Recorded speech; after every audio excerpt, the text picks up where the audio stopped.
ശക്തമായ വർഷകാലവും നിരന്തരമായ വന്യമൃഗശല്യവും നേരിടാൻ ഒരുങ്ങുന്ന നിലമ്പൂർ മേഖലയിൽ വനം വകുപ്പിന്റെ അടിയന്തര രക്ഷാപ്രവർത്തനങ്ങൾ കടുത്ത പ്രതിസന്ധിയിലേക്ക്.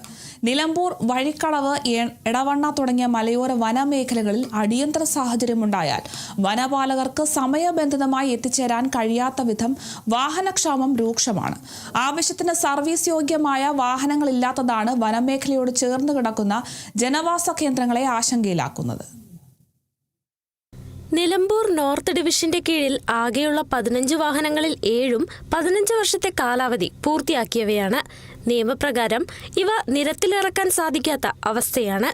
ബാക്കിയുള്ള വാഹനങ്ങളാണ് വനമേഖലയുടെ സംരക്ഷണത്തിനും അടിയന്തര ആവശ്യങ്ങൾക്കുമായി ഉപയോഗിക്കുന്നത്. ഇത് വനം വകുപ്പിന്റെ ദൈനംദിന പെട്രോളിങ്ങിനെ പോലും ദോഷകരമായി ബാധിച്ചിട്ടുണ്ട്.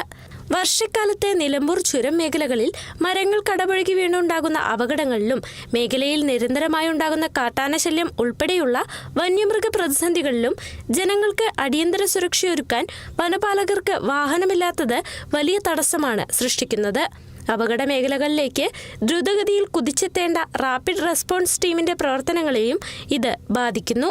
വനത്തിനുള്ളിൽ പ്രകൃതി ദുരന്തങ്ങളോ വന്യമൃഗ ആക്രമണങ്ങളോ ഉണ്ടാകുമ്പോൾ ജനങ്ങളുടെ ജീവനും സ്വത്തിനും സംരക്ഷണം നൽകാൻ വനവകുപ്പ് ഉദ്യോഗസ്ഥർക്ക് ആവശ്യമായ അടിസ്ഥാന സൗകര്യം ഒരുക്കേണ്ടതുണ്ട്.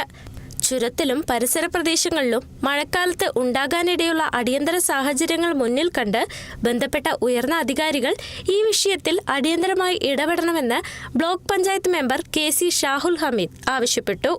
15 വാഹനത്തിൽ 7 വാഹനത്തോളം അതിൻ്റെ രജിസ്ട്രേഷൻ പുതുക്കാൻ കഴിയാത്തൊരവസ്ഥയിൽ എത്തുകയും നമ്മുടെ പ്രദേശത്തിൽ ഉയർന്നു വരുന്ന ഈ പ്രാദേശികമായിട്ടുള്ള വനസമ്പത്ത് സംരക്ഷിക്കുന്നതിന് വേണ്ടി മൃഗശല്യങ്ങൾ വരുമ്പോൾ അങ്ങോട്ട് ഓടിയെത്തേണ്ടത്, അതുപോലെ തന്നെ നമ്മുടെ ചുരംപാതയിലൂടെ കടന്നു വരുമ്പോൾ ഇന്നലെയും അവിടെ വൻമരങ്ങൾ അടർന്നു വീഴുന്ന ഒരു സമീപനത്തിന് നമ്മളെല്ലാവരും കണ്ട അത്തരം സന്ദർഭങ്ങളിൽ ഓടിയെത്തേണ്ട ഒരവസ്ഥയിലാണ് പ്രത്യേകിച്ച് നമ്മുടെ വനമേഖലയായ നിലമ്പൂർ നിയോജകമണ്ഡലം. അപ്പോൾ അതിന് ഇത്രയും വാഹനങ്ങൾ കേടുപാട് പറ്റുമ്പോൾ അതിൻ്റെ ഉദ്യോഗസ്ഥർക്ക് അവിടെ യഥാസമയം ഓടിയെത്താനുള്ള സൗകര്യക്കുറവുണ്ട്.